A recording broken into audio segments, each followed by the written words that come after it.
Unajua kuna watu wengine huwa wanatakaga wanakomentigi ili uweze kujibiwa. Sasa acha nimjibu huyu, lakini nataka nikuelimishe wewe ambaye uko hapa na sija kukutosha. Iko hivi. Hapa swali lake linasema kwamba mwanaume anapata PID.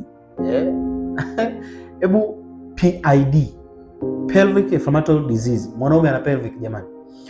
Mwanaume ana pelvic. Yaani nini maana ya pelvic? Maana pelvic ni viungo vya uzazi vya mwanamke. Sasa inakuwaje mwanaume apate PID? Lakini kwa nini mwanamke anaambukizwa PID kutoka kwa mwanaume? Kwa sababu mwanaume anayeshiriki tendo la ndoa na mwanamke mwenye fungus sehemu zake za siri, bakteria wa fungus, either vaginal vaginosis, hii ni rahisi sana kupata mwanamke PID, kwa maana ya kwamba atakavyoambukizwa mwanamke wale bakteria wataenda kushambulia katika njia ya uzazi, kwa hiyo itakuwa rahisi mwanamke kupata PID. Na ndio maana anasema kwamba mwanaume hawezi kupata nini? PID, kwa sababu mwanaume hana via vya uzazi kama mwanamke. Right? Na mimi nitakuwa umeelewa.